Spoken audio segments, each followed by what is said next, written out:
بسم الله الرحمن الرحيم الحمد لله الذي أنزل على عبده الكتاب ولم يجعل له عوجا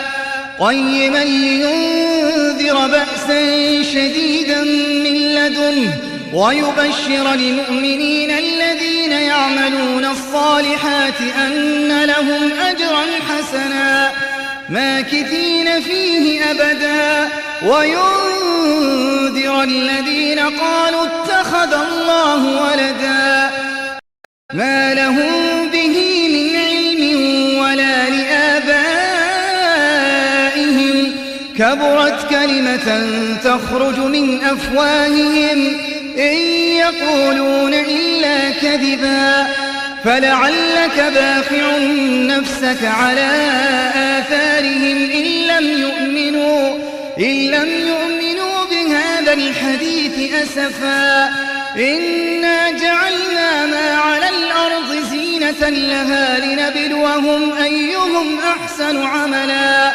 وإنا لجاعلون ما عليها صعيدا جرزا أم حسبت أن أصحاب الكهف والرقيم كانوا من آياتنا عجبا إذ أوى الفتية إلى الكهف فقالوا ربنا آتنا من لدنك رحمة وهيئ لنا من أمرنا رشدا فضربنا على آذانهم في الكهف سنين عددا ثم بعثناهم لنعلم أي الحزبين أحصى لما لبثوا أمدا نحن نقص عليك نبأهم بالحق إنهم فتية آمنوا بربهم وزدناهم هدى وربطنا على قلوبهم إذ قاموا فقالوا ربنا رب السماوات والأرض لن ندعو من دونه إلها لقد قلنا إذا شططا هؤلاء قوم اتخذوا من دونه آلهة لولا يأتون عليهم بسلطان بين فمن أظلم ممن افترى على الله كذبا وإذ اعتزلتموهم وما يعبدون إلا الله فأووا إلى الكهف ينشر لكم ربكم من رحمته ويهيئ لكم من أمركم مرفقا وترى الشمس إذا طلعت تزاور عن كهفهم ذات اليمين وإذا غربت تقرضهم ذات الشمال وهم في فجوة منه ذلك من آيات الله من يهد الله فهو المهتد ومن يضلل فلن تجد له وليا مرشدا وتحسبهم أيقاظا وهم رقود ونقلبهم ذات اليمين وذات الشمال وكلبهم باسط ذراعيه بالوصيد لو اطلعت عليهم لوليت منهم فرارا ولملئت منهم رعبا وكذلك بعثناهم ليتساءلوا بينهم قال قائل منهم كم لبثتم قالوا لبثنا يوما أو بعض يوم قالوا ربكم أعلم بما لبثتم فابعثوا أحدكم بورقكم هذه إلى المدينة فلينظر أيها أزكى طعاما فليأتكم برزق منه وليتلطف ولا يشعرن بكم أحدا إنهم إن يظهروا عليكم يرجموكم أو يعيدوكم في ملتهم ولن تفلحوا إذا أبدا. وكذلك أعثرنا عليهم ليعلموا أن وعد الله حق وأن الساعة لا ريب فيها إذ يتنازعون بينهم أمرهم فقالوا ابنوا عليهم بنيانا ربهم أعلم بهم قال الذين غلبوا على أمرهم لنتخذن عليهم مسجدا سيقولون ثلاثة رابعهم كلبهم ويقولون خمسة سادسهم كلبهم رجما بالغيب ويقولون سبعة وثامنهم كلبهم قل ربي أعلم بعدتهم ما يعلمهم إلا قليل فلا تمار فيهم إلا مراء ظاهرا ولا تستفت فيهم منهم أحدا ولا تقولن لشيء إني فاعل ذلك غدا إلا أن يشاء الله واذكر ربك إذا نسيت وقل عسى أن يهديني ربي لأقرب من هذا رشدا ولبثوا في كهفهم 300 سنين وازدادوا 9 قل الله أعلم بما لبثوا له غيب السماوات والأرض أبصر به وأسمع ما لهم من دونه من ولي ولا يشرك في حكمه أحدا واتل ما أوحي إليك من كتاب ربك لا مبدل لكلماته ولن تجد من دونه ملتحدا واصبر نفسك مع الذين يدعون ربهم بالغداة والعشي يريدون وجهه ولا تعد عيناك عنهم تريد زينة الحياة الدنيا ولا تطع من أغفلنا قلبه عن ذكرنا واتبع هواه وكان أمره فرطا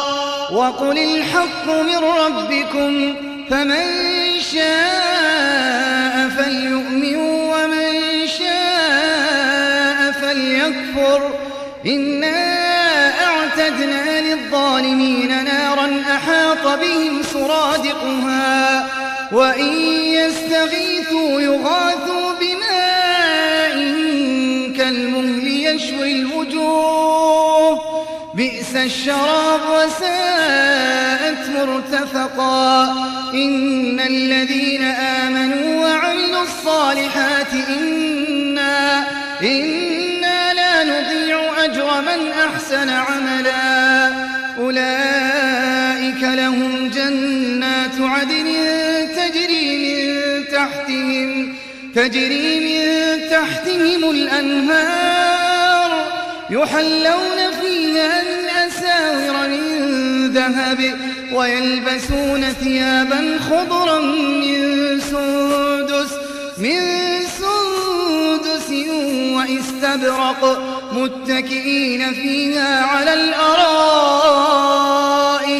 نعم الثواب وحسنت مرتفقا واضرب لهم مثلا الرجلين جعلنا لأحدهما جنتين من أعناب وحففناهما بنخل وجعلنا بينهما زرعا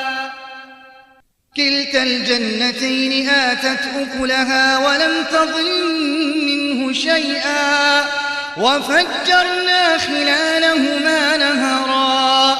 وكان له ثمر فقال لصاحبه وهو يحاوره أنا أكثر منك مالا وأعز نفرا ودخل جنته وهو ظالم لنفسه قال ما أظن أن تبيد هذه أبدا وما أظن الساعة الساعة قائمة ولئن رددت إلى ربي لأجدن خيرا منها منقلبا قال له صاحبه وهو يحاوره أكفرت بالذي خلقك من تراب ثم من نطفة ثم سواك رجلا لكن هو الله ربي ولا أشرك بربي أحدا ولولا إذ دخلت جنتك قلت ما شاء الله لا قوة إلا بالله إن ترني أنا أقل منك مالا وولدا فعسى ربي أن يؤتيني خيرا من جنتك ويرسل عليها حسبانا من السماء فتصبح صعيدا زلقا أو يصبح ماؤها غورا فلن تستطيع له طلبا وأحيط بثمره فأصبح يقلب كفيه على ما أنفق فيها وهي خاوية على عروشها ويقول يا ليتني لم أشرك بربي أحدا ولم تكن له فئة ينصرونه من دون الله وما كان منتصرا هنالك الولاية لله الحق هو خير ثوابا وخير عقبا واضرب لهم مثل الحياة الدنيا كماء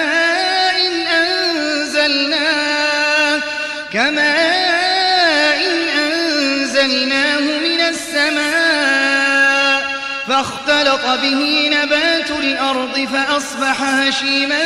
تذروه الرياح وكان الله على كل شيء مقتدرا المال والبنون زينة الحياة الدنيا والباقيات الصالحات خير عند ربك ثوابا وخير أملا ويوم نسير الجبال وترى الأرض بارزة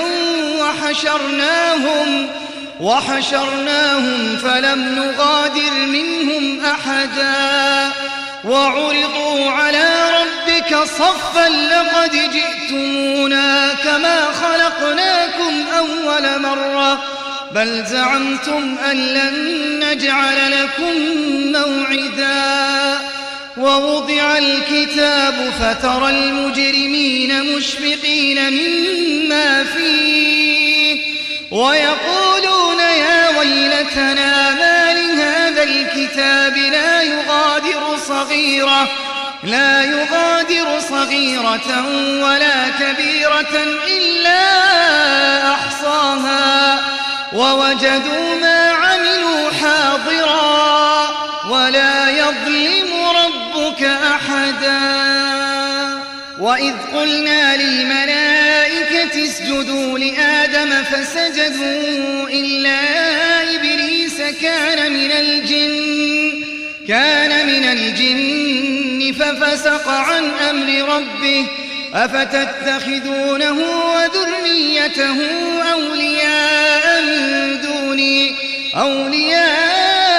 من دوني وهم لكم عدو بئس للظالمين بدلا ما أشهدتهم خلق السماوات والأرض ولا خلق أنفسهم وما كنت متخذ المضلين عضدا ويوم يقول نادوا شركائي الذين زعمتم فدعوهم فلم يستجيبوا لهم وجعلنا بينهم موبقا ورأى المجرمون النار فظنوا أنهم واقعوها ولم يجدوا عنها مصرفا ولقد صرفنا في هذا القرآن للناس من كل مثل وكان الإنسان أكثر شيء جدلا وما منع الناس أن يؤمنوا إذ جاءهم الهدى ويستغفروا ربهم إلا أن تأتيهم سنة الأولين أو يأتيهم العذاب قبلا وما نرسل المرسلين إلا مبشرين ومنذرين ويجادل الذين كفروا بالباطل ليدحضوا به الحق واتخذوا آياتي وما أنذروا هزوا ومن أظلم ممن ذكر بآيات ربه فأعرض عنها ونسي ما قدمت يداه إنا جعلنا على قلوبهم أكنة أن يفقهوه وفي آذانهم وقرا وإن تدعهم إلى الهدى فلن يهتدوا إذن أبدا وربك الغفور ذو الرحمة لو يؤاخذهم بما كسبوا لعجل لهم العذاب بل لهم موعد لن يجدوا من دونه موئلا وتلك القرى أهلكناهم لما ظلموا وجعلنا لمهلكهم موعدا وإذ قال موسى لفتاه لا أبرح حتى أبلغ مجمع البحرين أو أمضي حقبا فلما بلغا مجمع بينهما نسيا حوتهما فاتخذ سبيله في البحر سربا فلما جاوزا قال لفتاه آتنا غداءنا لقد لقينا من سفرنا هذا نصبا قال أرأيت إذ أوينا إلى الصخرة فإني نسيت الحوت وما أنسانيه إلا الشيطان أن أذكره واتخذ سبيله في البحر عجبا قال ذلك ما كنا نبغ فارتدا على آثارهما قصصا فوجدا عبدا من عبادنا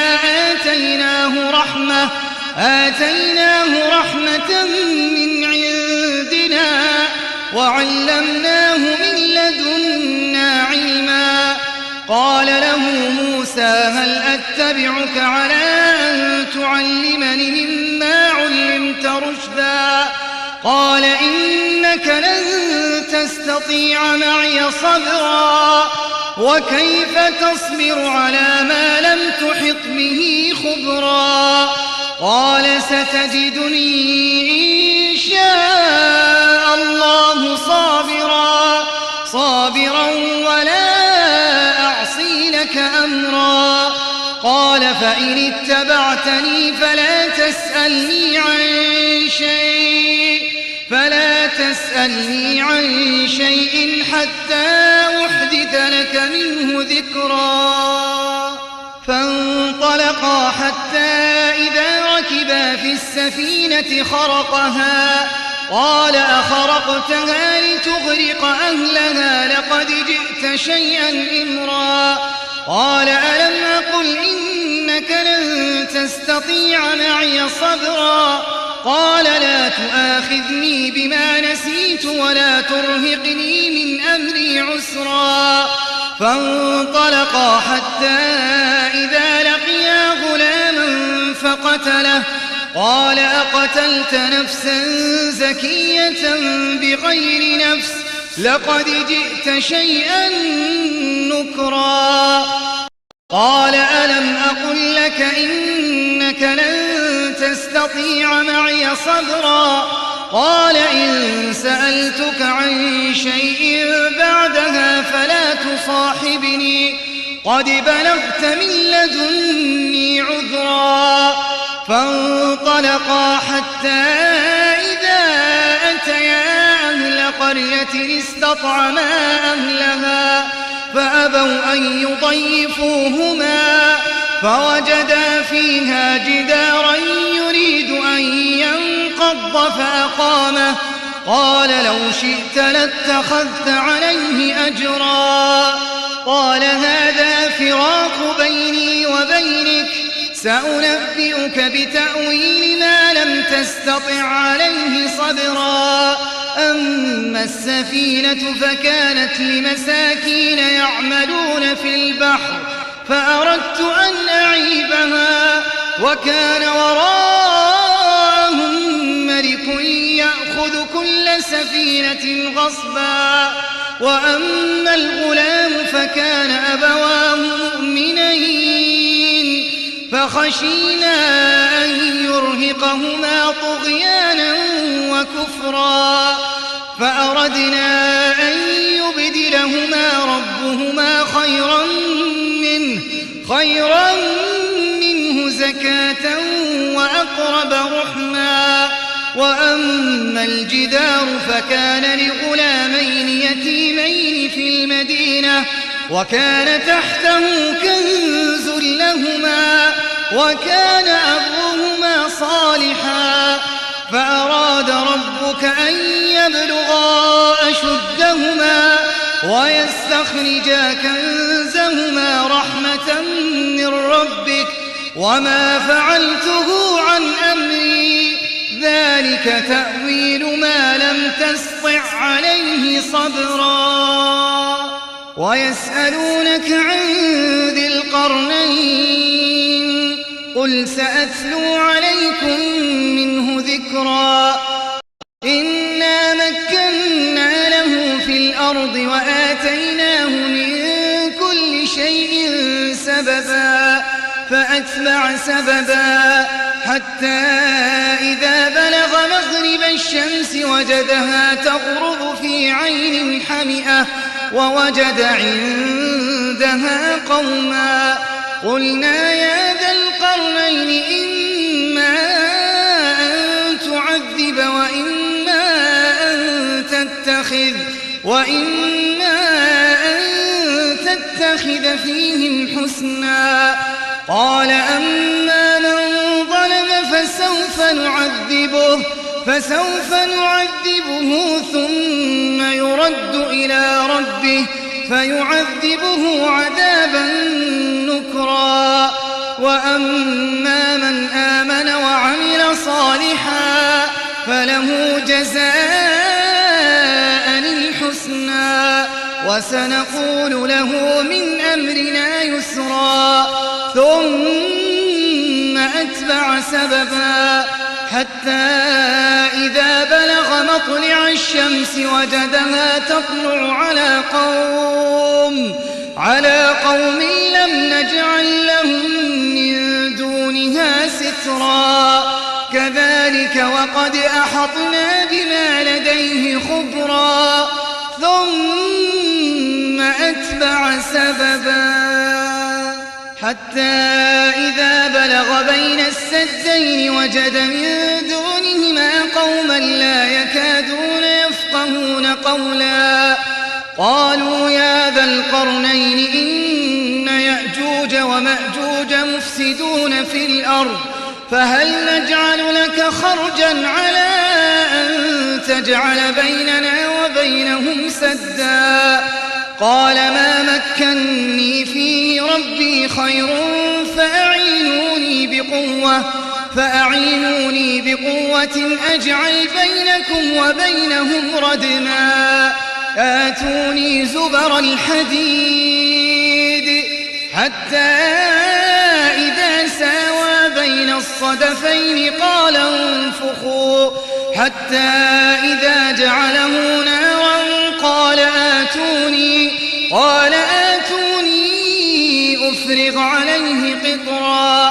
فما استطاعوا أن يظهروه وما استطاعوا له نقبا قال هذا رحمة من ربي فإذا جاء وعد ربي جعله دكا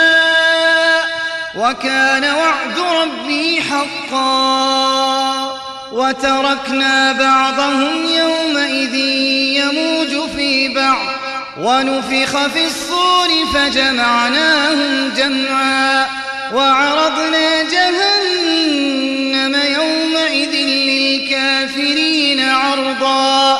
الذين كانت أعينهم في غطاء عن ذكري وكانوا لا يستطيعون سمعا أفحسب الذين كفروا أن يتخذوا عبادي من دوني أولياء إنا أعتدنا جهنم للكافرين نزلا قل هل ننبئكم بالأخسرين أعمالا الذين ضل سعيهم في الحياة الدنيا وهم يحسبون أنهم يحسنون صنعا أولئك الذين كفروا بآيات ربهم ولقائه فحبطت أعمالهم فلا نقيم لهم يوم القيامة وزنا ذلك جزاؤهم جهنم بما كفروا واتخذوا آياتي ورسلي هزوا إن الذين آمنوا وعملوا الصالحات كانت لهم جنات الفردوس نزلا خالدين فيها لا يبغون عنها حولا قل لو كان البحر مدادا لكلمات ربي لنفد البحر قبل أن تنفد كلمات ربي ولو جئنا بمثله مددا قل إنما أنا بشر مثلكم يوحى إلي أنما إلهكم إله واحد فمن كان يرجو لقاء ربه فليعمل عملا صالحا ولا يشرك بعبادة ربه أحدا